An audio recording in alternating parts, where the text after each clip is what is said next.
The survivor case that is most dramatic so far in our record of talking to some 2 dozen survivors of partial SHC is the event that happened to Jack Angel in 1974. Mr. Angel at the time was a traveling salesman. He used a motorhome as a traveling showroom to show his goods to potential clients. In November of that year, 1974, he parked his motorhome in the lot of a Ramada Inn in Savannah, Georgia, scheduled to meet with a prospective client the following morning. He went to bed in his motorhome. He slept through the appointment. When he regained consciousness and awakened, he discovered that his right forearm was charred black to the bone. His pajamas were not singed, he said, nor were the sheets on which he slept. He felt no pain. He got dressed, exited the motorhome, walked into the Ramada Inn, and lost consciousness. When he came to, he found himself in the Savannah Memorial Hospital, surrounded by a team of physicians and medical practitioners, marveling about the nature of the burn injuries that their patient was exhibiting. Long story short, he would be represented by a team of liability attorneys in Atlanta, Georgia, some of the best in the business in those days. They thought they had a multi-million-dollar lawsuit to file against the manufacturer of the motorhome. Electrical malfunction, hot water plumbing issue, whatever. They tore the wheelbase, so they tore the motorhome to the wheelbase looking for an external ignition source. They could find none. Lightning was ruled out. Everything was ruled out that was external to Mr. Angel was ruled out. We have Mr. Angel's medical records from the Savannah Memorial Hospital and other areas where he was treated for his burn injuries. The burn was most severe in the lower part of his right forearm, but he also had electrical type burn injuries in his chest and his groin, on the nape of his neck, and elsewhere. The burning to the forearm was so severe that his surgeons gave him 2 options. 1, we can try reconstructive surgery, but the likelihood of it being successful is very, very small. 2, you can opt for amputation. Mr. Angel opted for the latter. And as we sat down with him and talked to him about his case, we will never forget him waving that stump of a forearm in the face, saying, "I was a victim of spontaneous human combustion. What the hell else could it have been?" To bolster his conclusion and assessment of his own internal burn injuries, we have his medical records that state, in part, Mr. Angel's burn injuries are, quote unquote, internal in origin. We have no way to interpret that phrase other than he burned from the inside out, which is by definition spontaneous human combustion. Hi guys, I'm here with Larry Arnold, and Larry is an interesting guy. He's regarded by many as the world's expert on spontaneous human combustion. That's sudden human cremation. Now, if you want to read over Larry's career, just check it out in the description below this video. But needless to say, it's pretty impressive. He's been a guest on hundreds of radio and internet radio programs, including Howard Stern, The Art Bell Show, and multiple episodes of Coast to Coast AM. He co-produced 4 and has appeared on numerous television programs and has lectured about the paranormal at various universities and colleges. So that'll give you an impression of just how well informed he is. He's also the author of many articles in publications such as 14 Times, Life and Science Digest, and he's authored several books. So, Larry, what are we going to be discussing tonight? Can you tell us what we're going to be talking about? Hi, Michael. We're delighted to be with you on this side of the Atlantic and with your listeners wherever they are around the world. We're going to be talking about spontaneous human combustion. Those are 3 words that have no problem among any firefighter in the world. They know that certain objects will spontaneously combust, particularly wet hay, potassium permanganate when it's added with water, coal dust, shredded aluminum, all those things will spontaneously ignite. Combustion, of course, is when any material reaches its ignition temperature. And firefighters are human. The problem arises when you put those three words together in one concept and you unleash a firestorm of derision, disdain, and debunking. Spontaneous human combustion historically has been defined as a person who burns almost completely to ashes, while surrounding combustibles that are much more easily ignited and burned than is a human body, such as stacks of newspaper, bed linen, even clothing, escape damage. It appears to require a tremendous amount of heat, and yet surrounding combustible materials, like we just described, escape the inferno that consumes the body itself. That's a classic case of what history has defined as spontaneous human combustion, what we now prefer to rename sudden human cremation. What got you into this, Larry? I'm going to show a picture in a moment, but what got you into this area? Being curious, coming up through the educational system, we always had an interest in science. We read lots of books about geography and geology and physics and mathematics. And then in 8th grade, we bought a paperback book called Stranger Than Science by Frank Edwards, a newspaper reporter. And in that book, he had one chapter devoted to incredible incinerations and specifically dealt with a case that history had called spontaneous human combustion, the death of Mary Hardy Reeser. We thought it was interesting, but didn't know whether Mr. Edwards was reporting this as a news story or perhaps was simply making up a story to sell a paperback book. As we went through the educational system, high school, then college, where we studied mechanical engineering and then worked after that in electrical engineering for 5 years, we never forgot about what we read about in 8th grade, about apparently this poor woman who was a Pennsylvania native, which is our home state, had met this incredible flaming fate down in St. Petersburg, Florida in 1951.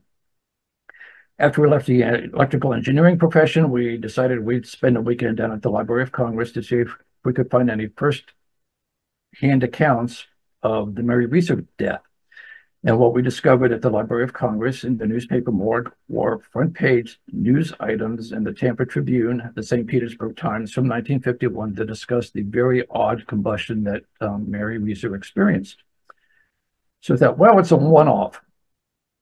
If Mary is absolutely unique, maybe she, died under unusual circumstances, but not mysterious circumstances. Then in 1975, we got tipped off to a case that had more Pennsylvania connections to our home state, and that was the death of Dr. John Irving Bentley in upstate Pennsylvania.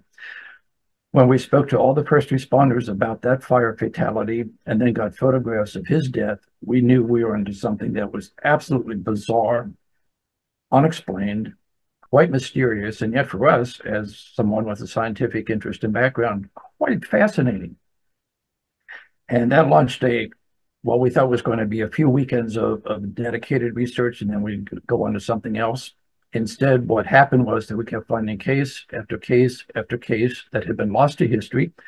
And our research now has been going on for more than 4 decades, and we have amassed a tremendous amount of evidence, photographic as well as first responder testimonies, to something that is truly bizarre and yet is so readily debunked and dismissed by mainstream fire science and indeed mainstream medicine in general. Okay, I'm gonna share a picture here, and if you could just explain what we're looking at here. So, excuse me a second now, and I get it until I find it. That is so.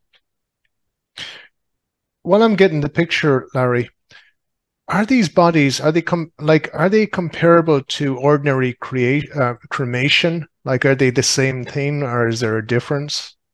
That's a great question. No, there is a significant difference. We have spoken to dozens of crematorium owners and operators. This photograph that you've just pulled up shows what a conventional burn victim looks like in a normal fire fatality scene. The body is intact. You can make out on the left side of the photograph the legs of the victim. The torso is intact in the center of the photograph, and off to the right is the victim's head. The body was horrifically burned, but still remains intact and can be picked up and transported to a morgue for autopsy to determine if there was an accidental fire death or perhaps if there was an arson murder involved, some kind of foul play to cover up the crime, and fire was used to do so afterwards. This is a conventional fire fatality as the photograph shows. What we're talking about is something that happens when the body is burned in a natural residential type of state and yet exceeds what happens in a cremation. In a crematory retort, bodies are exposed normally to a temperature of about 22 to 2400 degrees Fahrenheit for 60 to 90 minutes. The temperature of the retort is then lowered to 16 to 1800 degrees Fahrenheit for another hour to an hour and a half. What comes out of the retort is not just ashes, but bone fragments that are so large that normally they have to be put in a device called a cremulator, fancy name for a bone grinder. Those bone fragments are then mechanically ground to powder, and what is left then is put in an urn and given to the next of kin. To do that takes a tremendous amount of heat and energy, 40 to 50 gallons of fuel oil, a couple million cubic feet of natural gas, depending on how the retort operates. And it's operating at very high temperatures. So you understand how high a retort operates. Lava flowing out of a volcano is normally about 2000 degrees Fahrenheit. So we're talking about temperatures higher than lava coming out of a volcano. Well, and yet, as we're going to be showing you shortly, we have photographs of remarkably problematic fire scenes where the body is burned more completely in some cases than happens in a crematorium retort. And yet, surrounding combustibles that should have incinerated before the body does are left wholly intact. That's the mystery. That's the definition of classic spontaneous human combustion or sudden human cremation. So there are no bone fragments apart from the fleshy fragments that are left over the bone. There are no bone fragments in the biological the biological bodies that have been burned. It depends on the case. This is a very complex and problematic subject to discuss. The cases are so varied, which is one of the problems to address this phenomenon scientifically. The range of criteria that affects the victims, the differences in the environment in which this event occurs are so varied, it presents real challenges to conduct a scientific experiment to try to understand how the phenomenon happens. Cases will involve ashened bodies inside clothing that itself has not burned. Usually in the classic cases, we will find the center part of the body is completely destroyed. Extremities are left behind to indicate that that pile of ash once had been the body of a human being. In other words, the forearms, the hands, the lower legs, perhaps, and the head are left intact. Not always. One of our debunkers, Mr. Mark Benecke, a renowned forensic biologist, tells us and has told others that what we research cannot happen, that we're a fool for contending that it does, because, he says, there are no known cases in which a body is burned and internal organs are more destroyed than our external body parts. That's his criteria for ruling out SAC. We're going to be sharing with you this day, Michael, some cases in which the photographic evidence proves Mr. Benecke to be absolutely wrong. Okay, so what about you? Are you talking about, for example, a case like the Mary Hardy Reeser case? Yeah, let's start with Mary Hardy Reeser. This is the case that we were introduced to when we read that book by Frank Edwards in junior high school. Mary Reeser actually grew up not too far from where we live in Harrisburg, Pennsylvania, and she's buried only about 11 miles away from our home and our office here in Harrisburg, Pennsylvania. In 1951, however, she had moved from her home in Columbia, Pennsylvania, down to St. Petersburg, Florida. She thought that would be a more comfortable environment for her. Turned out she didn't like the heat and humidity down in Florida, and she was planning to come back to Pennsylvania. Her son lived down in there, and so that made a good connection for her, but she just did not like the heat and humidity and was, as we said, planning to come back to Pennsylvania. Didn't make it alive, however. On the morning of, she was last seen by her son, who was a medical physician, about 9 o'clock on the evening of July 1st, 1951. The following morning, about 8 a.m., telegram was delivered to her home. Her landlady, Pansy Carpenter, took it to the door, and Mary Reeser did not respond to her knock.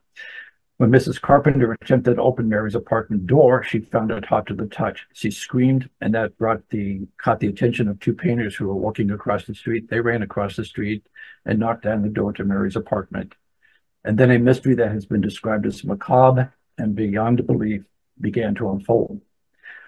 What happened to Mary Reeser overnight, 1951, was that her 175-pound body, approximately in weight, was reduced to a few pounds of ashen rubble, consisting of part of 1 foot, a few pieces of calcined vertebrae, and that dark ovoid mass in the upper part of the photograph was at the time said to be her head, shrunken to the size of a teacup of grapefruit. Clearly, this was atypical because surrounding combustibles, the chair in which she had been known to be seated, it consumed, as did a small end table beside the chair. Very little else in her apartment was damaged by heat. Bed linen a few feet away, if not closer, had escaped incineration by this blaze that, as we indicated a few minutes earlier, should have required a crematorium operating well above 2,400 degrees Fahrenheit for many hours. The first responders, the local investigators, said, we can't figure this out. They were looking for all kinds of foul play, for lightning strikes, or suicide. They're ruling out every one of those potential explanations. We had the opportunity to meet with one of the two firefighters who actually shoveled her ashes out of her apartment that day. Nelson Aders told us that in his professional firefighting experience, this had to be a case of, his words, spontaneous human combustion. We were never able to meet with the other firefighter, but a few months ago, when we took a special trip down to Florida to continue our research and documentation of the Reeser fire, we were able to meet with the son of the other firefighter, Mr. Standish.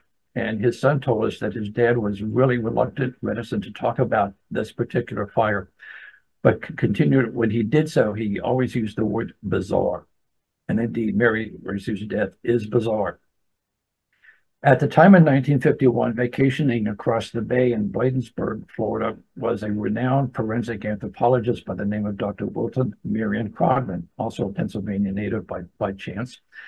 He heard of the case, took a professional as well as personal interest in it, and he said if he had heard about this, it would raise when he heard about it, it raised the hairs on his skin, and he thought of something macabre and bizarre, like something involving black magic from the Middle Ages.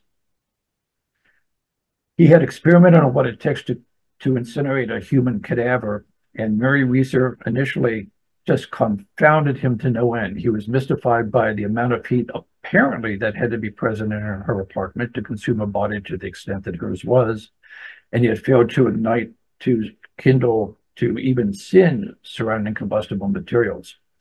He was mystified by the sweet aroma that her fire left behind, quite atypical of normal noxious odors associated with normally burned human beings.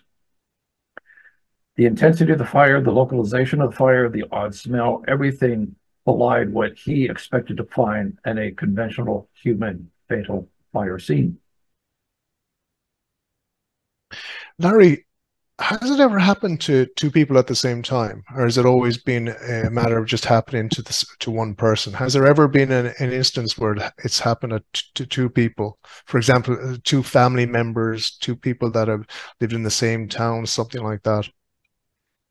You've raised a very provocative question, and we have the answer to that is yes. We have one case from England in the late 1800s in which two sisters, the Kirby girls, ages 4 and 5 or 5 and 6, we'd have to reference back to our book to find the exact age at this point, but they lived about a mile apart.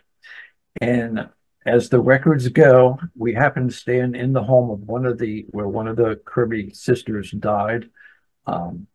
Both experienced apparently simultaneously, even though living at that time 1 mile apart from each other, spontaneous burns to their bodies that proved fatal within a couple of hours. What do you think happened there? We don't have a scientifically provable clue or even hypothesis to offer about that case. It is so bizarre and, to our knowledge at this point, unique. We can look at things like karma, split soul entities, things like that, but we're well outside the purview and the considerations of any fire science course in this country, or probably in Spain as well. Hmm. What about the Bentley house? The Bentley house, what happened there? Bentley case. This is from our home state of Pennsylvania. After we delved into the Mary Reeser death, um, we got a tip to a possibly similar case that happened again here in Pennsylvania. We made some phone calls, wrote some letters, made contact with the deputy coroner involved in the case of Dr. Bentley's death, started talking to first responders, decided it was worth our effort to leave our home in Harrisburg and take about a 2.5 hour drive north to Coudersport, Pennsylvania, back in 1975. And we are so ever glad that we made that decision, because the Bentley case, had we not pursued it doggedly as we have done, would have been lost to history. You, nor any firefighter in the country, nor viewer of YouTube, viewer of our many television productions about this subject, would ever know about Dr. Bentley had we not pursued this, because the local officials involved did not want to talk about it on the record. Dr. Bentley was a 92-year-old physician, country physician, family practitioner, made his career in North Central Pennsylvania, beloved by the community. Everyone we spoke to who knew him said he was just a marvelously wonderful gentleman. Townsfolk looked in on him. He was invalidic in 1966. He had fallen several years earlier and fractured part of his hip, used an aluminum walker to locomote to this house where he lived, 403 North Main Street in Coudersport, back in December of 1966. He used that aluminum walker to move from the sitting room in which he spent most of his time to the adjoining bathroom. That was his basically living space. As we said, townspeople looked in on him every day, took care of him, were concerned about his health and well-being. Imagine, if you will, that you are a meter reader in Coudersport on December 1966. Your name happens to be Don Gosnell. Don Gosnell awakened Monday morning, December 5, put on his work boots. It was a cold day in Coudersport, bundled up, got his meter reader book, and proceeded down Main Street to read the gas meters in the homes along Main Street. One of those homes was Dr. Bentley's. When he entered the home of Dr. Bentley, he walked down the hallway to get to the meter in the basement. He noticed a bluish white smoke in the hallway with an unusual aroma to it. Didn't think a whole lot more of it, got down to the basement, read the meter, and as he was leaving the basement, his flashlight glanced upon a pot of what turned out to be ash on the earthen floor in the basement. Don Gosnell was a volunteer firefighter as well as a meter reader. He went over and kicked the pile of ash with his work boot and told us later that that pile of ash was about 14 inches in diameter, 5 inches in height. He looked overhead and saw a hole in the basement ceiling with some cherry red embers on its perimeter. If you were Don Gosnell, you would think, gee, there must have been a fire here overnight. Wonder why we in the fire department didn't get called out to put it out. Because that's what Don Gosnell told us he did. He went back upstairs and before leaving the house, decided he would look in on Dr. Bentley, first visitor of the day, to make sure that old Doc was okay. Knocked on the door, got no response. Stepped into the living room, did not see Dr. Bentley. Stepped further into the bathroom and saw this scene that you're looking at now. Don Gosnell's first response is probably your viewers, your listeners, if they were pretending to be Don about Gosnell that day, looked down and saw what he thought was the leg of a mannequin. His first thought was, he told us, that why would Doc Bentley have a mannequin's leg, and what would he possibly be doing with it, and what caused this hole in the floor that I just looked up into from the basement below? At this moment, as Don stepped closer and peered down closer to the leg, he realized it was not that of a mannequin, it was a human leg, and it dawned on him that the pile of ash that he had just kicked with his work boot minutes earlier in the basement were the ashen remains of Dr. Bentley. Gosnell ran out of the house, down the street into the gas office, and yelled the understatement, we believe, of 1966, quote unquote, Dr. Bentley's burned up. And indeed he had, but in ways that belied Don Gosnell's knowledge of how fire is supposed to happen, belied and refuted the understanding of his fire chief and everyone else who happened to come upon this fire scene. As his fellow fighters heard about the event and called out to Gosnell to go in and look at the scene for themselves, Gosnell warned them not to do so. He said, it's too disturbing. You won't believe what you're seeing. Well, they couldn't believe what he was describing. They went in and saw the same thing that Don Gosnell saw. This is a photograph that was taken by the newspaper editor. He gave it to us with the understanding that we could do anything that we wanted with it because he told us it was too gruesome for him to publish 2 days later in the front page story of the Potter Enterprise that detailed and gave the obit for Dr. Bentley. Dr. Bentley is, in our view, the poster child for classic Southern human cremation. Evidence of an apparently incredibly high temperature fire that ashened the body almost completely to powder, left behind one half of one leg, his legacy to the world of fire science. And at the other end of the hole was a ovoid mass that is difficult to ascertain in the photograph, but we believe it is Dr. Bentley's head. Remembering that Mark Benecke says that SHC doesn't happen because there is no case in which internal organs are burned more completely than external body parts. Well, we have an external body part from Mr. Bentley. It's his lower leg and possibly his skull. There is no heart. There are no lungs. There is no pancreas, no liver, no heart, no internal organ, period,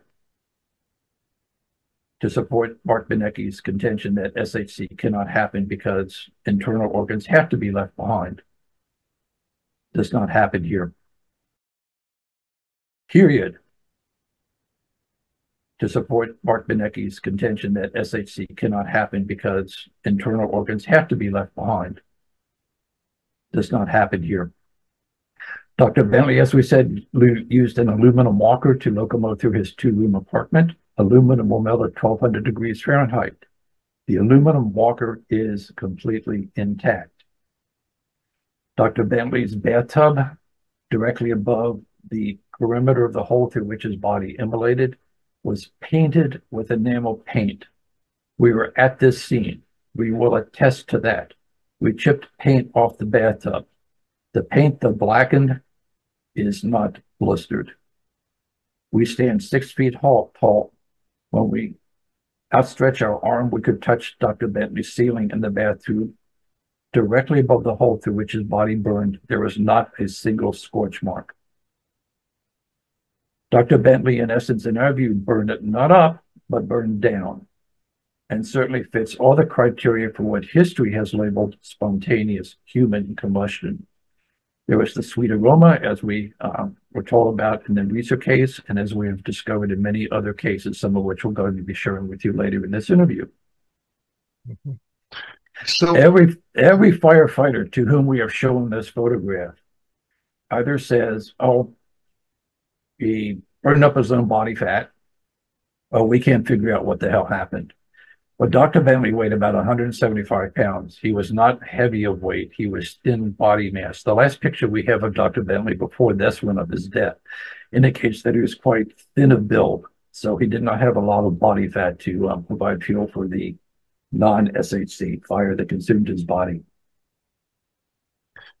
Has this ever been replicated in a lab or something? Has it ever been nearly replicated, or is it just it only happens in these cases? To our knowledge, it has not been replicated under controlled conditions in a laboratory by anyone. Now, what our government over here does in highly classified situations, we can't say. We don't have that kind of security clearance.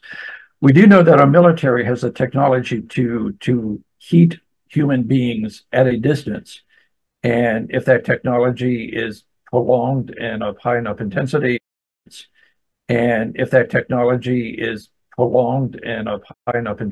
we are pretty certain our military has the ability to fry a body and maybe burn it to the extent that Mary Reeser or Dr. Bentley's bodies were burned.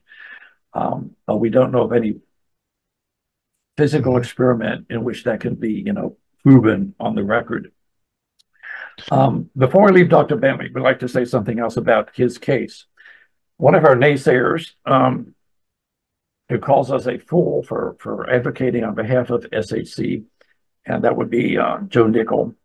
He's written several books that contain discussions of SHC, obviously dismissing it in entirety. But in the Bentley case, Mr. Nickell says this, and this is a direct quote from one of his books, Secrets of the Supernatural. In refuting SHC, Mr. Nickell says this, quote, actually, the 92-year-old pipe-smoking physician frequently dropped ashes on his clothes, as burns on the bedroom rug indicated he had done a final time. He made his way with his walker to the bathroom in a vain attempt to extinguish the flames. So Mr. Nickell already has Dr. Bentley burning in the sitting room. He continues, the fact that he shed his robe found smoldering in the bathtub demonstrates an external rather than internal source of ignition. Ergo, SHC did not happen. Number of problems with that statement. First, the bathrobe that Dr. Bentley was known to be wearing the night he was last seen alive was not found smoldering in the bathtub. There was a spare robe that his caretaker used that had draped over the rim of the bathtub. That's the remnant of the robe in the bathtub. As far as demonstrating that the robe was an external ignition of source and that Dr. Bentley was burning in his sitting room and hobbling with his walker to get to the bathroom in search of a source of water to put out the fire, number of problems. His caretaker told us that Dr. Bentley required a full 5 minutes to locomote from his sitting chair in his living room to the bathroom. Dr. Bentley, as we said, was semi-invalidic. He used an aluminum walker, but he was very keen of mind. Every person we spoke to who knew Dr. Bentley said he was mentally astute and very keen of mind. As a physician, if he found himself with his robe aflame in his sitting room, what he would have done was to frantically get out of his burning garment in the sitting room. He would not have made the effort to hobble with his walker for 5 minutes in search of some water in the bathroom. That's outrageous. What Mr. Nickell writes indicates one thing only. He presents this as absolute fact, which means he had to have an eyewitness. Now, we interviewed every first responder that we could find who was involved in Dr. Bentley's initial fire investigation. We spoke to the coroner, we spoke to the deputy coroner, we spoke to the mortician, we spoke to the newspaper editor who took that remarkable photograph. None of them witnessed this case. So we were really curious about how Mr. Nickell had managed to find an eyewitness that our extensive interviews and research failed to locate. But Mr. Nickell says he's a really good investigator, so perhaps he succeeded where we failed. That would be absolutely fantastic. So we went to Mr. Nickell last year and asked him if he would be so kind as to provide us the name of the eyewitness and how his investigative skills managed to identify that eyewitness so that it would help us in our research of other subjects that are odd in nature, and also give him credit for finding someone that we could not locate. And if this witness was telling the truth, then clearly Dr. Bentley may not be SHC and Mr. Nickell would be right. Well, Joe Nickell was kind enough to write back to us, and we're going to quote his response. Quote, I didn't, of course, have the eyewitness you sarcastically imagine in your familiar caricature manner. It should be apparent to anyone not dazzled by the fantasy of SHC that I made deductions and inferences from evidence reported from the scene, i.e. our own research. So Mr. Nickell presented to his readers fact that is clearly not fact, which begs the question, why does one who wants to dismiss SHC so facilely and dismiss the research that we have done with the best of intentions to document something that truly does appear to be quite bizarre and unexplained yet? Why does he lie to his readers and make up facts that he knows don't exist?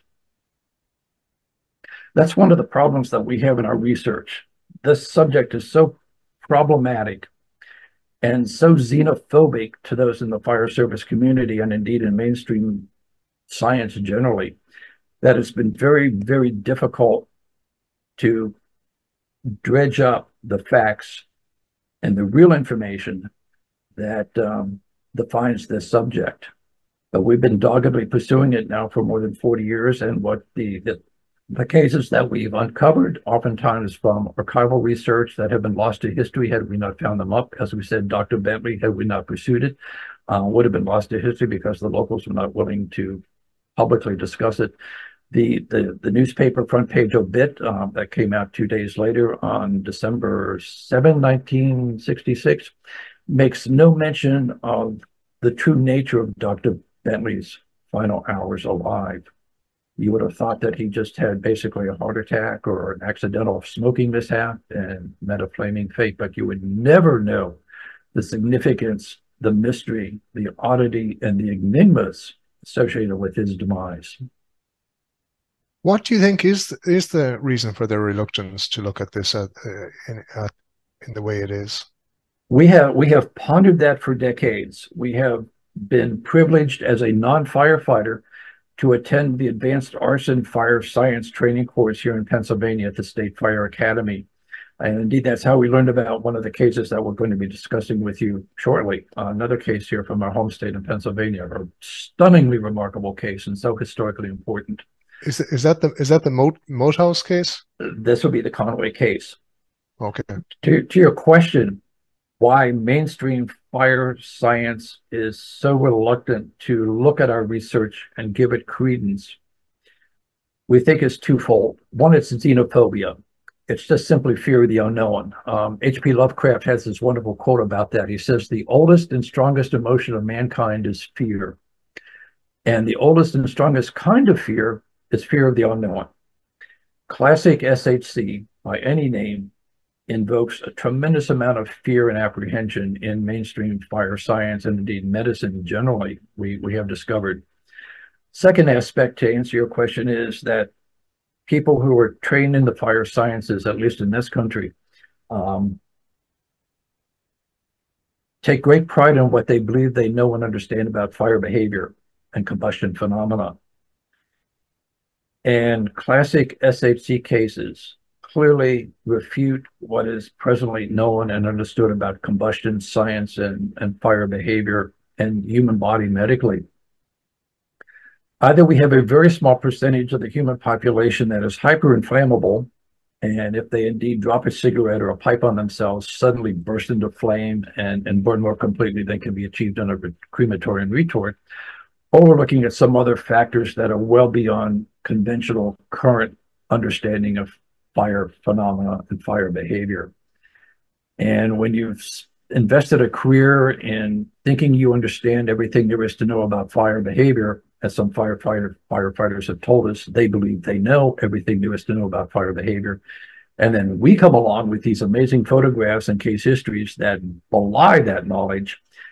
For some people, that's just too problematic and too challenging to accept. It's easier to write it off as explained by the human wick effect, or there must be some other factor involved here that we just don't want to look at. Can you briefly explain the human wick effect? Easily done. Yeah. The human wick effect is the explanation that is posited by everybody who doesn't want to deal with the concept of sudden human cremation. It is basically this: the body is treated as an inverted candle. The victim's clothing becomes the candle wick. The victim's adipose tissue becomes the fat or the paraffin underneath the clothing, that once the clothing itself is ignited by an external source, that burns into the body's fat, which becomes the fuel that sustains a slow, smoldering, low heat combustion for several hours. After which, according to proponents of the wick theory, you end up with Mary Reeser or Dr. Bentley, or some of the other cases that we're going to be sharing with you soon. Problems. We've already described what happens in a crematorium retort. The other problem is crematorium retort operators are business people. They're out to provide a service, but they're also there to make a profit and earn a living. They're going to do their cremation as cheaply and expeditiously as possible. If the wick effect was so easily applicable to explaining Mrs. Reeser and Dr. Bentley, it would be easily appropriated to put on any cadaver. Take a lit cigarette, light it on a cadaver in a crematorium or in a laboratory or in a morgue table for that case. Walk away, have a leisurely lunch, maybe 2 or 3 cocktails, and come back, and you're going to find your subject burned to powder, easily swept into an urn and given to the next of kin. The fact that crematorium operators spend $100,000 on a retort, on a cremulator, on filtration devices, on fuel to incinerate a body tells us the wick effect doesn't work. Personally, we have tried to replicate the candle wick effect several times in the early years of our research. If it worked, then there was no mystery here to solve, and we would go on to pursue some other subject. We've taken ham shanks containing bone, marinated the ham shank in a marinade of brandy, bourbon, whiskey, vodka, let it sit for a year. And when we pulled that sample out of its liquid bath for a program that we did for the BBC in 1999, we wrapped it in cotton fabric, placed it on linoleum, as was in Dr. Bentley's bathroom, and lit it. Would it burn that ham shank to powder while the BBC filmed it? It did not. The ham shank was left intact. The linoleum did not burn through. We've done this experiment repeatedly. We always get the same result. We have never been able to prove the wick effect can explain the kinds of cases that history has defined as SHC. And we know of no one else who's been able to do it either.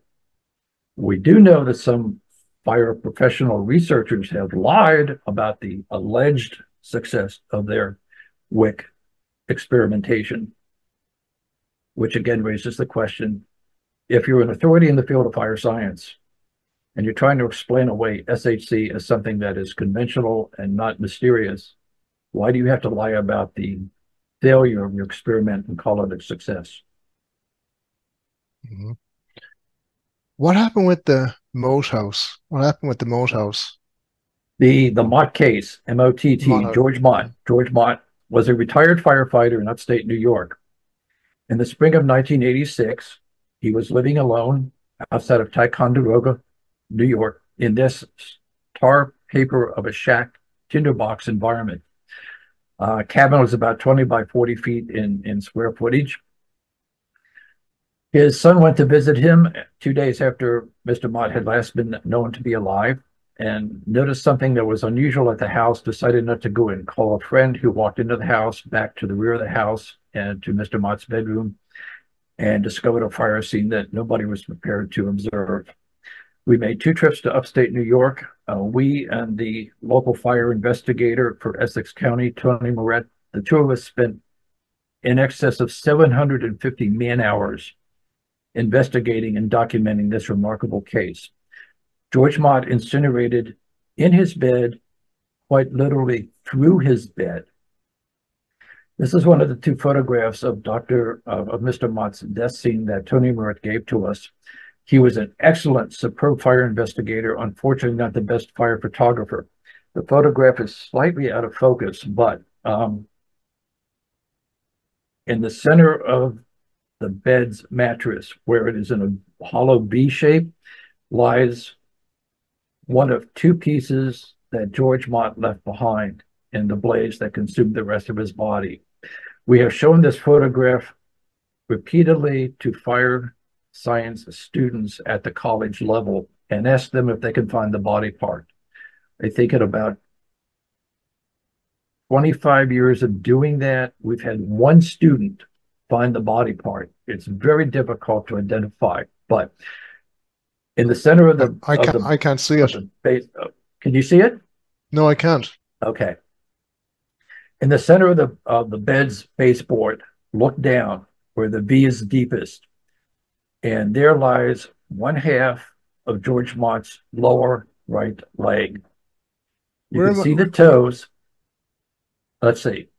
Go to the center of the photograph and go up. Where the V is deepest, yeah, just right there, you're getting it, are 5 toes, and follow down through his calf to his lower leg. Now go down, Mm-hmm. See this white area right here at the base of the photograph where you have zoomed in, where it's now Oh, cropped? yeah. Wow. That Okay. that that is the upper half of his lower the end point of his lower right leg, where his kneecap would be. Wow. The other leg does not exist. His torso does not exist. No internal organs exist. Mark Benecke, hey heed, no internal organs exist. At the other end of the bed, in a photograph that we did not supply to you, Michael, is his head, almost unrecognizable as such. And according to Tony Moret, who knew George Mott as a fellow firefighter, that head had shrunk to the size, he said, about of a grapefruit. We have three cases now, Mr. Mott, Mrs. Reeser, and a third case where first responders have said the head shrank dramatically. In a conventional high heat fire, that is not the case. The opposite will happen. Between the upper part of Mr. Mott's lower leg and his head, everything else had burned through the mattress, through the floor planking below the bed, and into the crawl space below. As in Mrs. Reeser's case, first responders at Mr. Mott's home had to shovel out his ashes, which were then taken, ironically, to the Burlington funeral home where they were recremated and scattered at sea. We talked to the funeral home, said, had you ever received a body in this state before? And they said, no. Said, did you have much to cremate? They kind of chuckled and said, yeah, not really. He's pretty well done it all by himself. Again, we were at this fire scene, unlike so many of our detractors, our naysayers, our debunkers who think they understand what happens at these fire scenes without taking the trouble to visit the fire scenes or to talk to the first responders. That is something we make a real concerted effort to do because we want our research to be accurate as well as honest and complete. We stood in Mr. Mott's bedroom. The bed was still there. The ashes obviously had been shoveled out by the time that we got there. But again, very low ceiling. We could stretch our arm upward and touch the ceiling directly above Mr. Mott's bed. Not a scorch mark, not a singe mark, not a blister on the wallpaper on the ceiling above his bed. And yet enough apparent heat from a fire, in air quotes, to consume his body, aside from half of a leg and a head, to ash. This is a very, very complicated and complex fire scene. We're not going to go into the details of it because it's just too much to go into verbally, but we have a full chapter in our book, ABLAZE, devoted to the incredible incineration that befell firefighter Mr. Mott. He was an avowed non-smoker. The house was scanned diligently for any external ignition source. There was no electrical faults discovered, no gas leaks discovered. The point of combustion, the source of the fire, according to all the investigators that we spoke to, with one exception, and that was a person who we don't think was at the fire scene, said that this fire was relegated to, began and ended with Mr. Mott himself. That, again, by definition, would be spontaneous human combustion or sudden human cremation. Mm-hmm. Again, no odor, no noxious odor of burned flesh in Mr. Mott's home. I was going That to was part ask of the you, mystery. I was going to ask you in general, is there a smell left when these people go into these scenes? Is there, what kind of smell? What we have found in our research, in talking with scores of first responders at many of these fire scenes, either there is a sweet, redolent, perfume-like aroma, or there is no odor of fire whatsoever. In a case from Illinois in Bolingbrook outside of Chicago in 1979 Thanksgiving weekend, when the first responders entered the home, they described the smell as that of, in fact, the son of the victim told us face to face that the smell in his mother's home when it was first entered and her incinerated body was discovered was a smell characteristic of, quote unquote, hickory incense. burn a body conventionally, we have never heard of a conventionally burned body with an odor described as hickory incense. So again, we're quite certain we're dealing with something that is not an oxidizing type of fire combustion event. We're dealing with something that's very atypical, very rare, which makes researching it all that more difficult and problematic, but also captivating and fascinating for us. Larry, what are the odds of this happening to somebody? What are like for Yeah. do they know what the odds are? Do they know how many on average how many of these SHCs happen each year? What are the odds of it happening to a person? Great question, and it's great to allay concerns for your listeners. We acknowledge that this is an extraordinarily rare phenomenon. That's why it's so easily dismissed by those who don't want to look at the evidence that we have collected over the decades. In our research, the first medically documented case that we've been able to uncover goes back to the medical journal published in the 1600s about a case that happened in the late 14 or early 1500s. But we do have cases that seem to fit the definition, the characteristics, the description of SHC that date back thousands of years. Having said that, this is a prolonged phenomenon, we believe, that has afflicted the human population. Acknowledging that, this remains an extraordinarily rare event. In our book ABLAZE, we have so far amassed about 500 examples that fit the concept of SHC.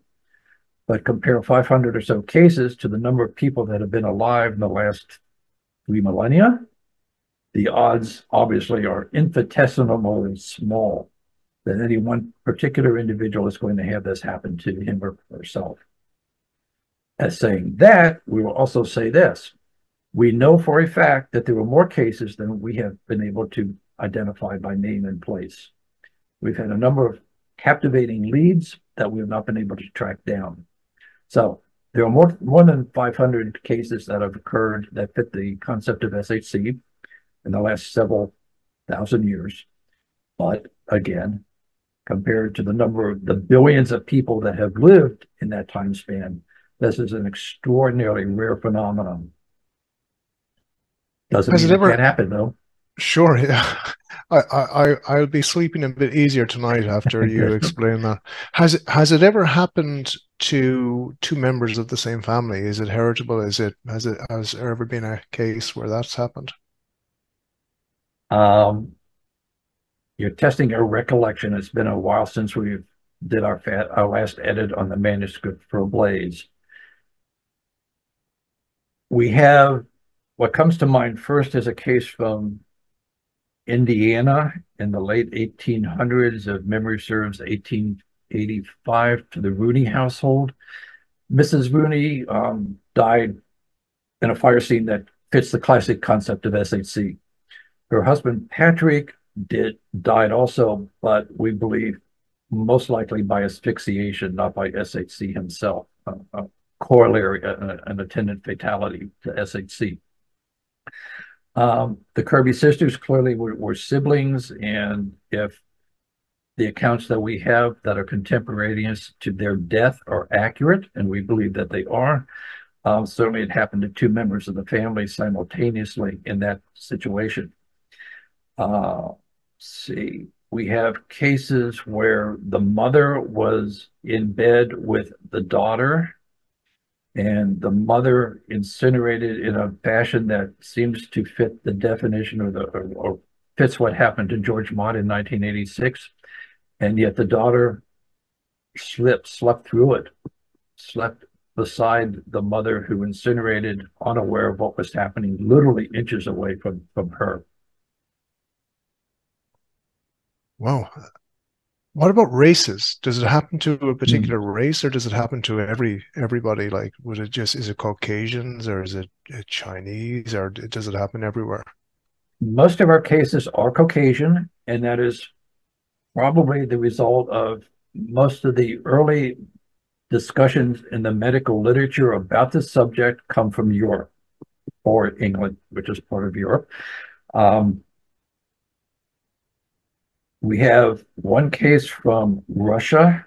We have several cases from South America, Couple cases from China, from the Far East, but the predominant number of cases is, as we said, Caucasian from the European and North American areas of the planet. It does happen on every continent, save Antarctica. Not surprisingly, not too many people are in Antarctica. Again, our limitation in part is probably based on not being able to read Chinese or Japanese, those languages. We're always eager to hear from people who can give us tips and leads to cases that have escaped our study and notice. The more cases, the more facts that we can amass, the better we or someone in the future will be able to come up with a plausible explanation or explanations to how this phenomenon really does occur and maybe can be prevented. What happened with the Conway case? Conway case, also from our home state in Pennsylvania. Mrs. Conway, 49-year-old widow, lived her family members in Upper Darby Township, which is just west of Philadelphia, Pennsylvania. In 1964, most of the family had gone to Sunday morning church services, leaving her upstairs, and the granddaughter and grandson downstairs. They were watching television. She was upstairs. She needed a cigarette. She was a smoker. Our understanding from the first responders is that she used a brass bell. You could actually see it here on the thigh of what would be her right upper thigh. On the left side, right there, you got it.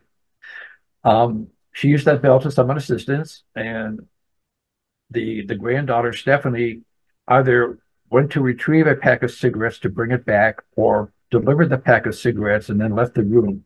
It's unclear to us. We have conflicting accounts at that stage of the event. But shortly thereafter, a bystander walking down the street noticed some smoke issuing from the second floor of the Conway household. Screened the alarm. Neighbors tried to break in. The fire department was nearby. Upper Darby Fire Department responded literally within minutes to a fire scene that they soon discovered they did not have to extinguish. When they got to the second floor and opened the door of Mrs. Conway's sitting room, it was filled with dense black smoke. One firefighter went in on his hands and knees, probing with his outstretched arm to find where Mrs. Conway was in the room. When they brought in the smoke ejectors and cleared the room of its dense smoke, he realized that what he put his hand in was Mrs. Conway's ashened lap. And we were told it was a very long time before that firefighter would respond to another fire call.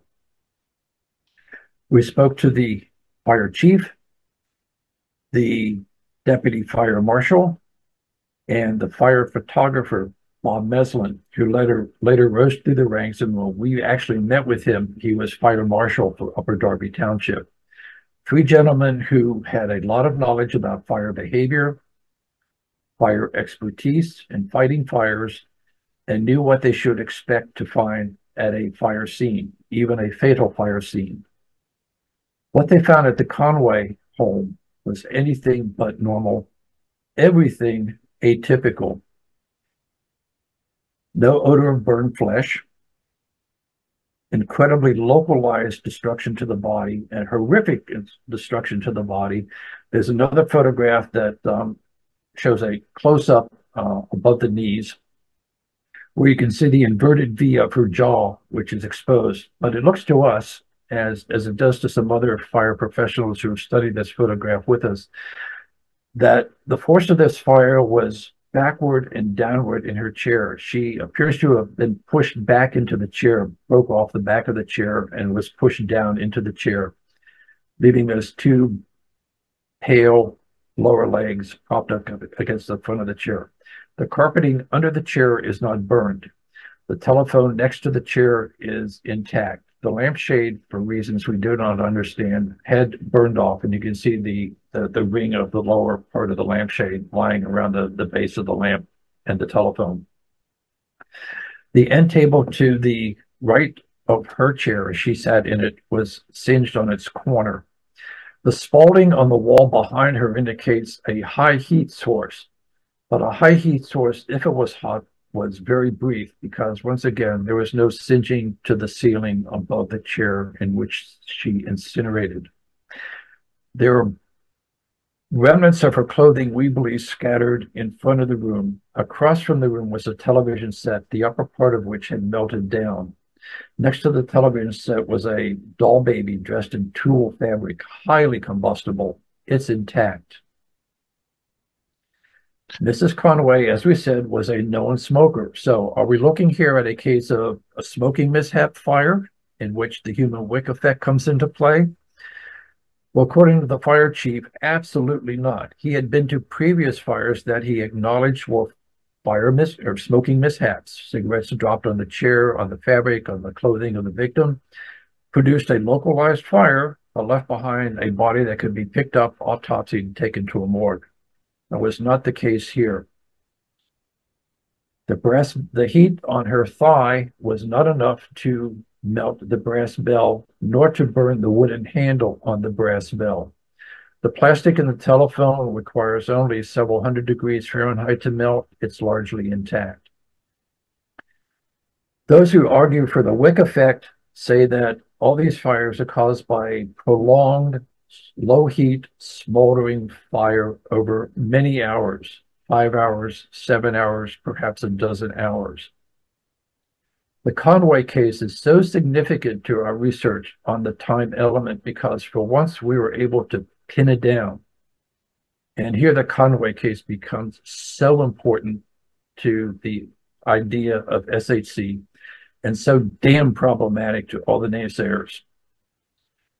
We spoke to the 3 senior fire officials involved in this case. All 3 told us at maximum, there was 30 minutes allowable. In writing from Bob Meslin, who, as we said, became the fire marshal for Upper Darby, he told us from the time that Mrs. Conway was known to be alive until the fire department arrived to a fire scene which did not have to be extinguished was 21 minutes. This is his letter to us. You can see down here, where are we at here? Last highlight at the bottom. The upholstered chair in which she was seated in a span of 21 minutes, including time for photographs, leaves a lot to think about. That is so important because his estimate of 21 minutes includes the time for him to take a dozen photographs. Here's the bottom line, folks.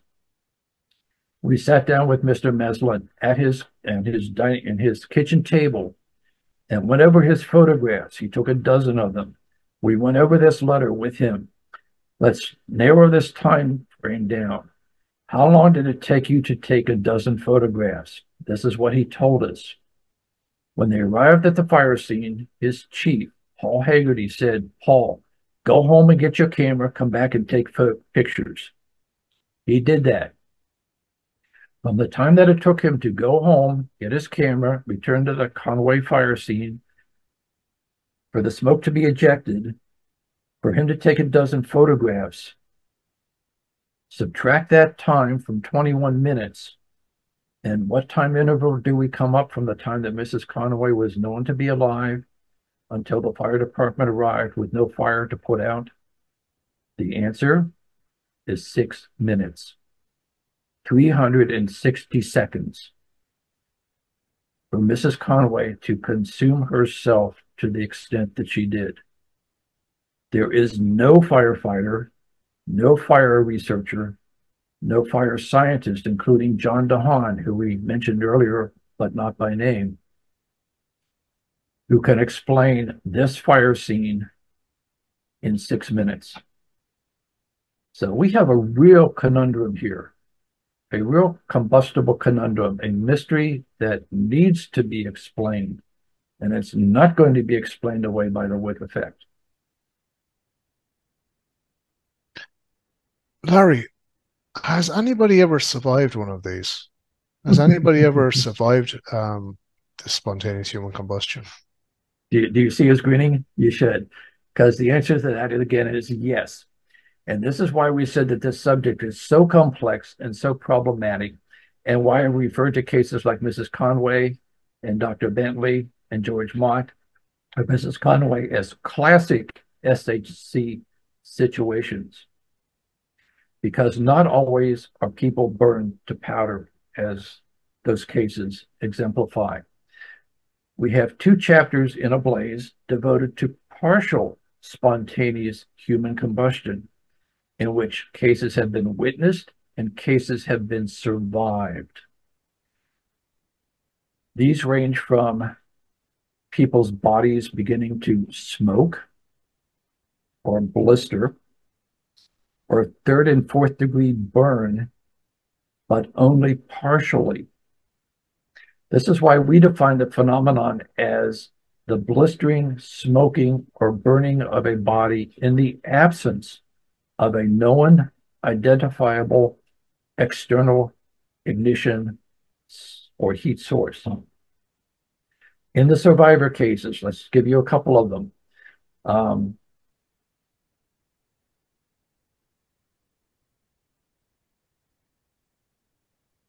The mind just went blank for a moment. We're trying to pull up the name. Peter Jones is the name we're trying to retrieve. Remember, we had a craniotomy a couple months ago. We had an 8.5-inch slice taken out of our right head. No problem, Larry. That's it. It happens to me a lot of times as well. So Peter Jones was getting ready for a work day when he lived in California. His wife Barbara was in bed. He was getting dressed, and suddenly, sitting on the edge of his bed, he found himself engulfed in a plume of whitish smoke. Mr. Jones was not a smoker, nor was his wife.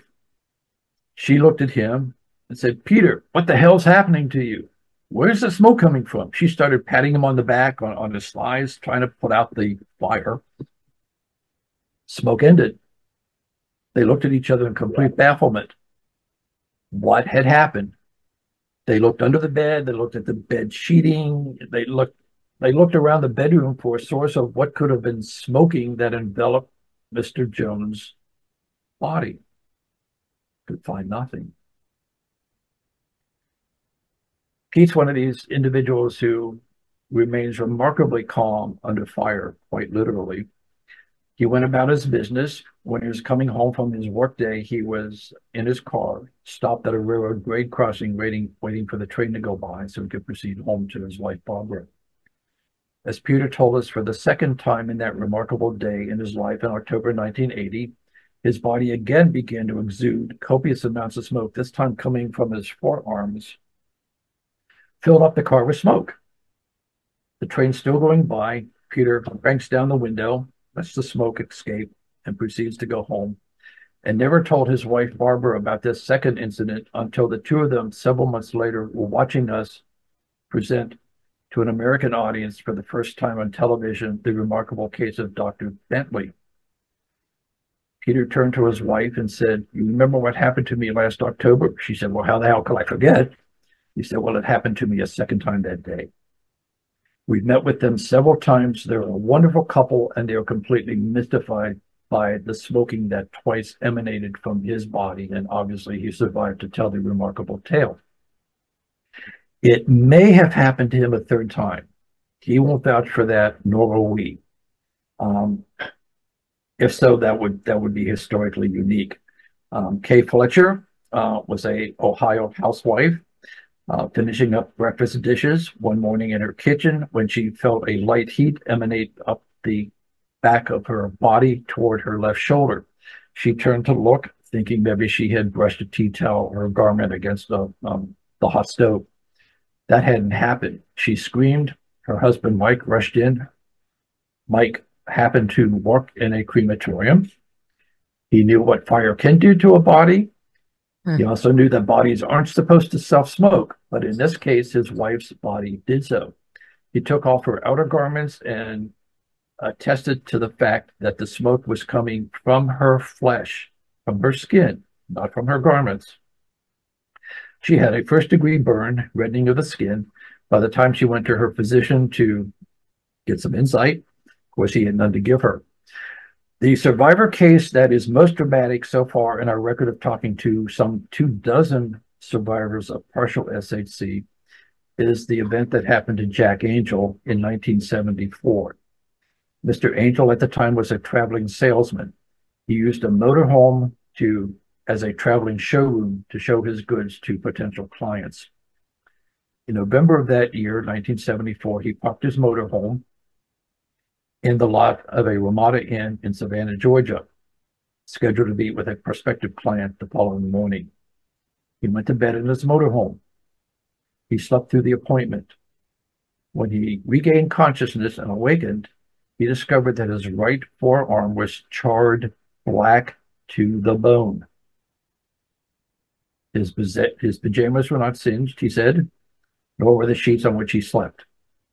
He felt no pain.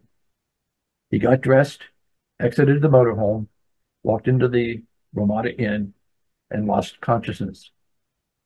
When he came to, he found himself in the Savannah Memorial Hospital, surrounded by a team of physicians and medical practitioners, marveling about the nature of the burn injuries that their patient was exhibiting. Long story short, he would be represented by a team of liability attorneys in Atlanta, Georgia, some of the best in the business in those days. They thought they had a multi-million-dollar lawsuit to file against the manufacturer of the motorhome. Electrical malfunction, hot water plumbing issue, whatever. They tore the wheelbase, or they tore the motorhome to the wheelbase looking for an external ignition source. They could find none. Lightning was ruled out. Everything was ruled out that was external to Mr. Angel was ruled out. We have Mr. Angel's medical records from the Savannah Memorial Hospital and other areas where he was treated for his burn injuries.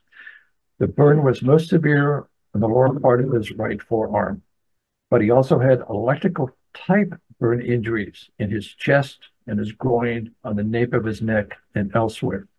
The burning to the forearm was so severe that his surgeons gave him two options. One, we can try reconstructive surgery, but the likelihood of it being successful is very, very small. Two, you can opt for amputation. Mr. Angel opted for the latter. And as we sat down with him and talked to him about his case, we would never forget him waving that stump of a forearm in the face, saying, I was a victim of spontaneous human combustion. What the hell else could it have been? To bolster his conclusion and assessment of his own internal burn injuries, we have his medical records that state, in part, Mr. Angel's burn injuries are, quote unquote, internal in origin.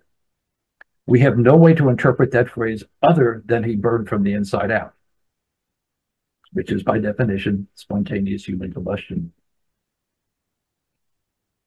When you're talking about burning from the inside out, one of the pictures that you sent was very unsettling, to say the least. Can you talk about this picture here? Yes. Yeah, this is unsettling. This is Mrs. Oskey, resident of Bolingbrook, Illinois, that we alluded to earlier.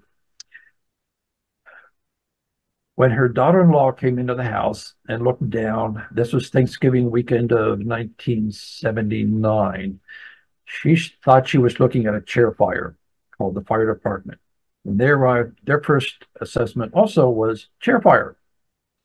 This was in a split-level home, and until they got closer to the chair, they discovered that in the chair, which had burned, had also been a human being, Mrs. Oskey.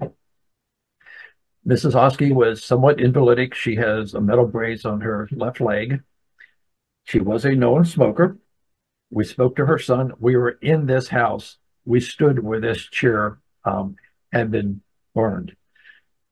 The fire, once again, is extraordinarily localized, enough heat to stretch the spiral cord on the telephone on the end table, slight melting of the plastic veneer on the end table. The chair is pretty much consumed, as is pretty much Mrs. Oskey herself. As we said earlier, this fire scene was characterized, as her son told us, by the smell of hickory incense. Out of frame of this photograph is another photograph that shows plastic slip cover on a sofa. And below her right shoe is an Afghan on the floor. The Afghan looks as though it had just been laundered. It's so clean. The plastic on the sofa, about 2.5 feet away from the fire scene itself is not distended, not damaged in any way by heat. There is a very small blistering on the ceiling directly above her home, or above her chair.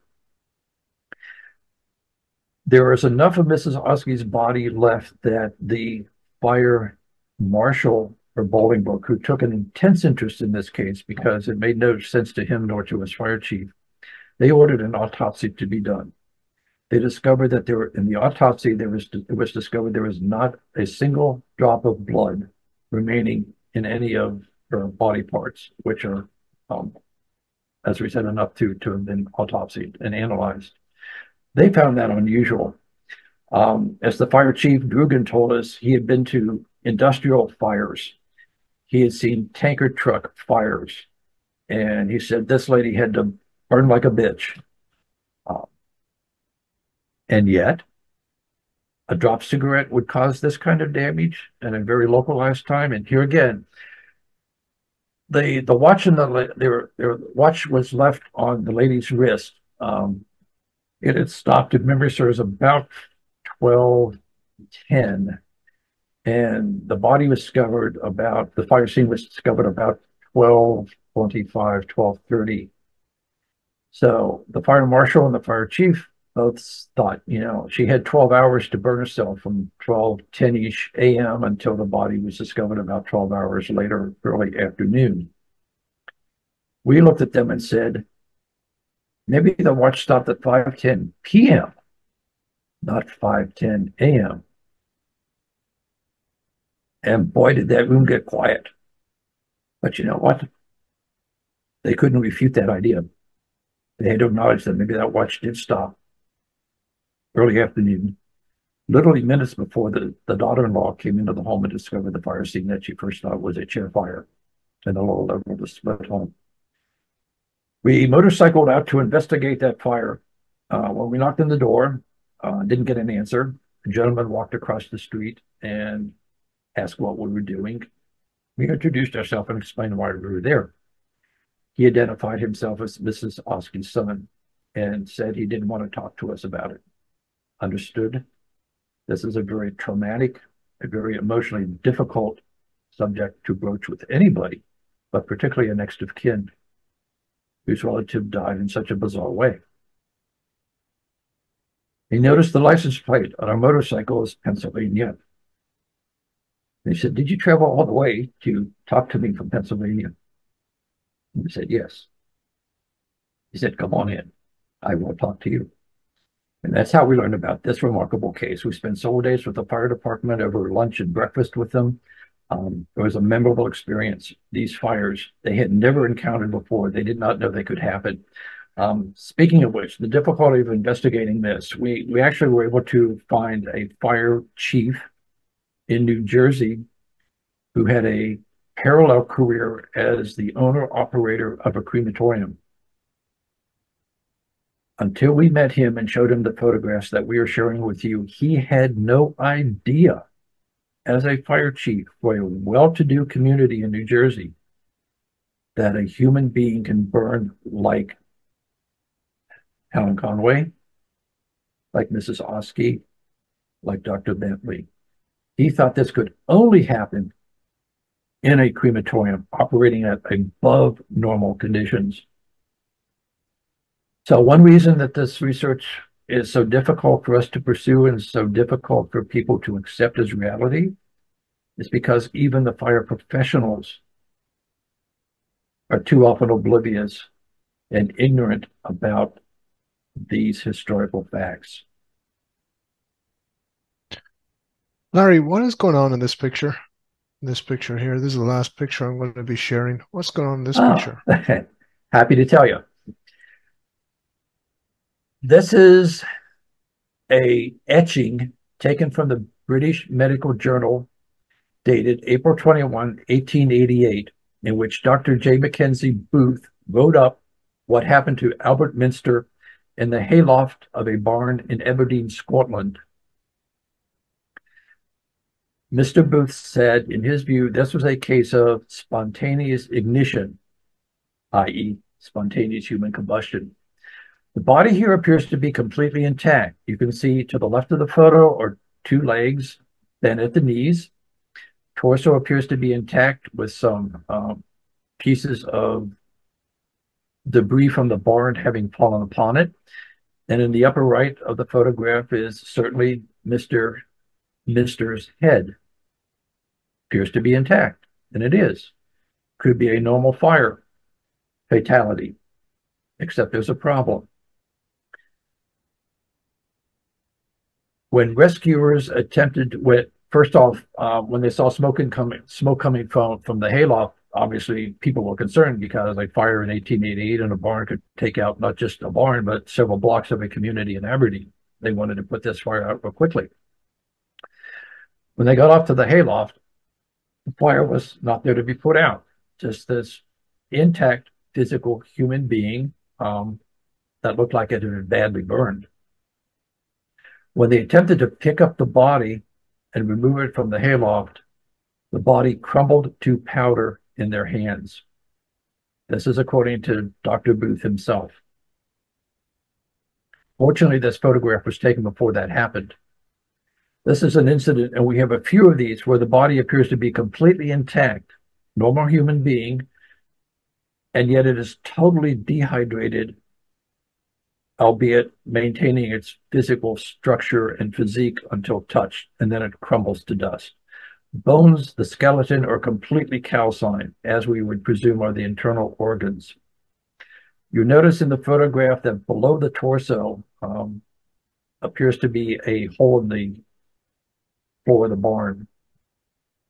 And we have several cases, obviously Dr. Bentley being the classic one, where the energy that consumes the body to this extent directs itself downwards, burning through potentially combustible material like wood, something that has a moisture content to it. The explanation for that is a mystery yet to us. But the historical record has case after case that fits this profile of what happened to Albert Minster in a hayloft in Aberdeen, Scotland back in 1888. Larry, do we know anything about these people? Like, for example, their character. Would you characterize this happening to like evil people, or does it happen to like is that element in these cases? I'm presuming not, because you said earlier on it happens to children, so yeah. That kind of negates the possibility of it just happening to potentially evil people. Let us address that. Back in the 17 and up to the middle of the 1800s, this was if we pardon the expression, a heated, hotly debated subject within the medical and scientific communities. It was said at those times that victims were always elderly, always sedentary, always female, always overweight, always lethargic, and always drunkards. That is not true. Our database of some 500 cases indicates by sex, well, 50% are female, 47% are male. The remaining 3%, history just doesn't tell us the gender, the sex of the individual. So clearly, males are about equally apt to experience this incredibly rare but intriguing mode of physical transition as are women. Some of the victims are around known to be sots, heavily drunkards. Not always the case. Mr. Mott certainly was not a drunkard, nor was he a smoker, as are many other victims, not smokers, not users of any kind of external incendiary device. Overweight, yeah. Also underweight. Dr. Bentley clearly was not overweight. Mrs. Reeser, one could argue, was slightly portly. As to age, the oldest in our database is said to be a Hindu holy man of age 114, who was observed by his students sitting in a lotus position with a bluish-green flame emanating from the solar plexus area of his body that slowly enveloped him and consumed his body to ash. The youngest victim in our database is probably a 6-year-old toddler in a crib. either the body itself ignited or the cribbing material ignited because of a spontaneous combustion of fabric, as in addition to human beings. Um, we have medically documented cases of a whole year old in China whose body produced aberrant hyperthermogenesis, burns to the body. In terms of mental capability, persona, psychological background of the victims, we have doggedly tried to get that information. It has been nigh on to impossible to acquire. Some of the victims appear to be very happy in life with no physical medical maladies, no emotional trauma to contend with. Others may indeed have some, but the next of kin will simply not allow us to talk to them and get that kind of information.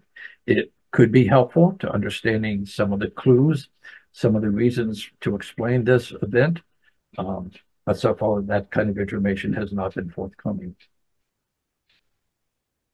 Do you think it's got something to do with the Earth? Like for the Earth, the alignments, some places in the Earth just give off this effect. Do you think that could be an explanation? We think very much. People talk about going to these different places like Stonehenge, where they raise their consciousness. Maybe there are certain places in the Earth that just makes people burn. Our answer to that very provocative question is an absolute, unequivocal yes.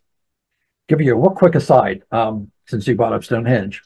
In 1975, we went over to London to meet with Bob Rickard to get his files. He's a premier Fortean researcher, and he was kind enough to share with us at that time his collection of information about odd fires, and that got us really grounded and launched on a career-pursuing endeavor. After we met with Mr. Rickard, we had the opportunity to go over to Stonehenge in the Amesbury. That was the first year that the Brits were going to celebrate New Year's Day as a holiday. We did not know if Stonehenge was going to be open on New Year's Day, so we went by Stonehenge after leaving Amesbury to see if anybody could tell us if Stonehenge would be open the following day. Through some amazing circumstances that are quite synchronistic,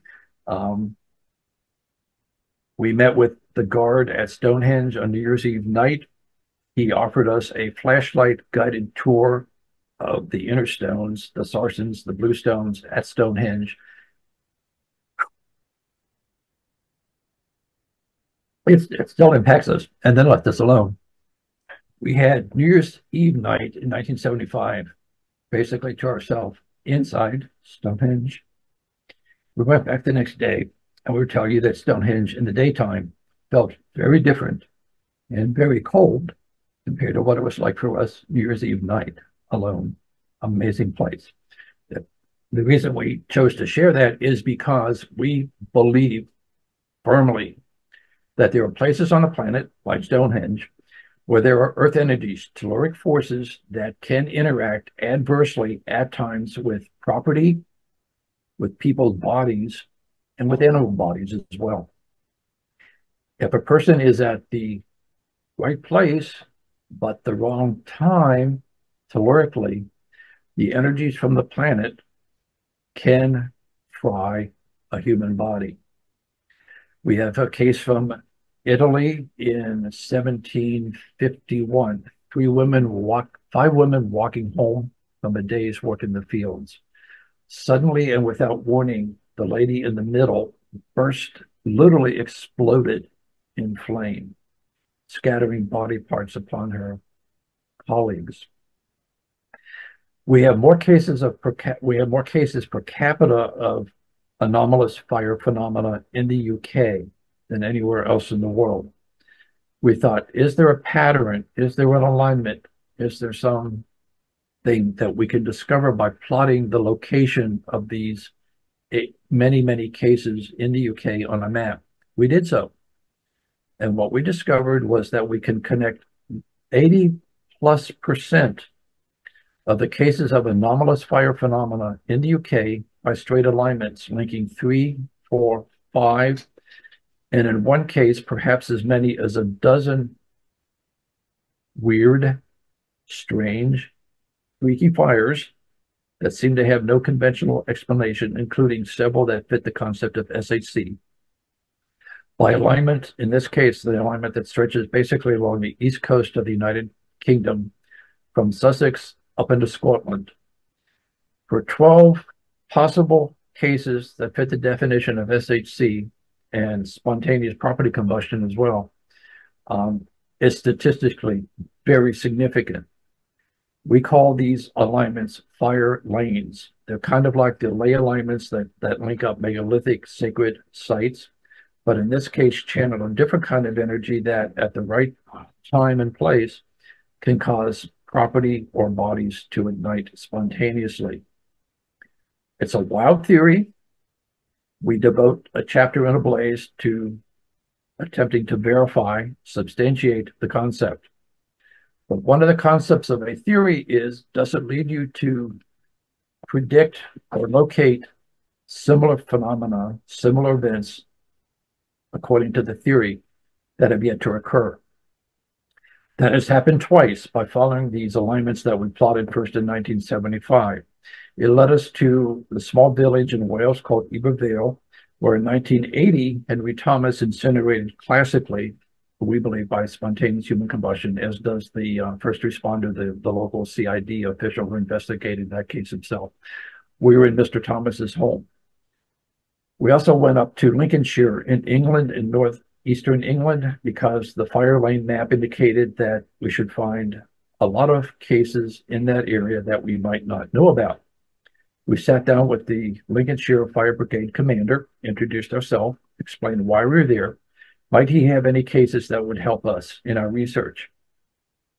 His first response was, well, this is very interesting, and the photos are quite fascinating. I don't understand them, but no. But then he got really quiet and started, we could see his recall starting to dredge up something that he had forgotten about. He pulled himself back to his desk, leaned towards us and said, you know, Larry, a couple of years ago, I had forgotten about this. We had a case of an old man, lived alone, a hermit, in a tinderbox of an environment. His neighbors said that they had not seen him for a couple of days. We should go and check. They walked into the home, 2 stacks of newspaper, looking for the old hermit. Could not find him. Went back outside. He's not here. Neighbors insisted that he had to be in the house. They had not seen him outside. They went back in. Finally realized that they were walking through his body because his body had burned between stacks of unburned newspapers, stacks of newspaper about this far apart. The gentleman's ashes were between those stacks of newspaper on the floor, and the fire crew had been literally walking through the remains of his ashened body. That, by definition, by concept, would be a case of SHC. So by following the fire alignments that we plotted in 1975, we've come up with at least 2 cases that fit the concept that the theory predicts we should be able to find, and we did. Pretty neat. Larry, it's been great listening to you, and everything you said was truly interesting, and it is a mystery. I've been listening to you speaking, and you know, it's a mystery. It's just completely, it's just unknown. You know, I can't give you a theory. What is your best theory yourself after studying this for so long? What do you think we're dealing with? Are you, like, from your first case to today, what do you think we're actually dealing with? We are dealing first with an event that is not a normal oxidizing type of combustion. This is not what happens when you strike a match. This is not what happens when you light a gas burner on your stove in your kitchen. This appears to be more of an electrical type of process, and the body has a lot of potential electricity at the cellular level. It could be also explained by plasmas, by ball lightning, by quantum physics. We devote a chapter in ABLAZE to the quantum physics, quantum mechanics of this phenomena, looking at the energy potentials and where those energies could come from. They are incredibly high. Presently something beyond the current ability of the CERN detector to identify. We look at, obviously, telluric energies, forces in the planet, geophysics with the ley lines, the fire alignments. We look at karma. We look at Kundalini.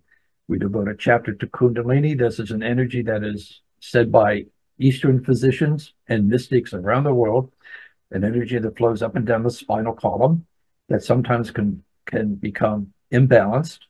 And according to Gopi Krishna, a leading proponent of Kundalini as a means to heighten and broaden one's level of consciousness, when the Kundalini energy becomes imbalanced, dramatically imbalanced, it can cause tremendous and sudden thermogenic rise of temperature in the body. And as he was kind enough to tell us, this happened to him, and he told us that had he not had the acumen and the ability to direct his awareness into his body and redirect his Kundalini out of balanced energy to bring it back into harmony, he would have burned up and been a case for us to study. In ABLAZE, we discuss at varying lengths some 120 theories. We're still coming up with new ones.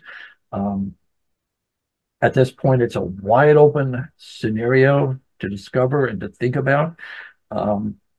Those of us, or those of our colleagues who say, for example, quote, spontaneous human combustion cannot occur and no good purpose can be served by discussing it, we strongly disagree.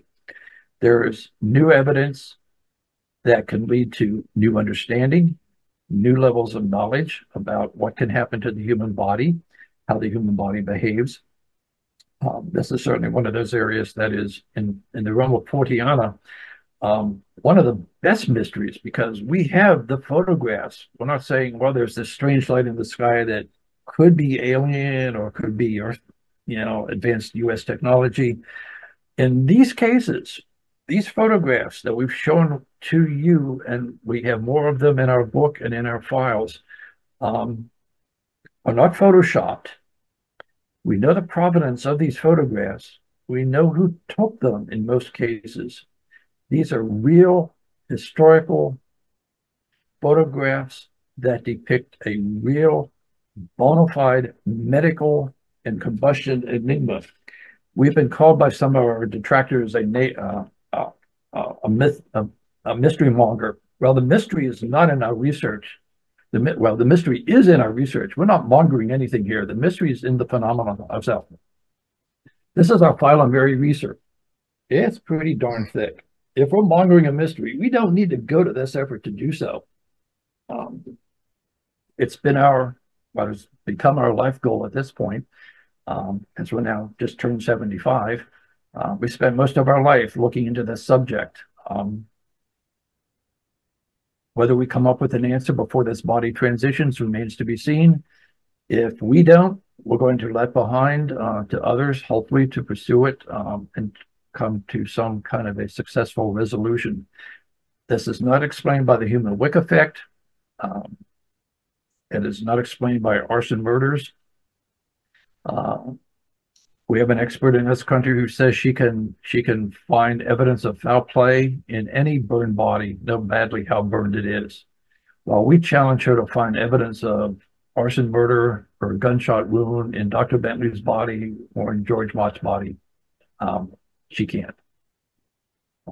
This is a real enigma that deserves serious, non-debunking attention by the fire service community and the medical community in general, worldwide. This is a global phenomenon. Larry, thank you very much. Where can people find you? Where can people find your stuff? We think it's still available. We think ABLAZE is still available through Amazon.com. Search for ABLAZE, the mysterious fires of spontaneous human combustion, or search our name, Larry Arnold, on the internet. I'm sure you'll find some of our TV appearances on YouTube. Or you can email us if you have questions, leads on possible new cases that we would love to look into, suggestions, or if you want to challenge us, go at it. The best way to do that by email is a good, easy to remember email address. It is shc happens@gmail. Larry, thank you so much. Thank you so much. You are most welcome. You are most welcome. We enjoyed this time to discuss our research with you and your audience. And as we say, come at us with suggestions, ideas. If you're going to debunk us, do it honestly. We don't mind honest naysayers. Just don't lie to us. We'll call you out. Great, Larry. Thank you so much. Thank you so much. Bye bye.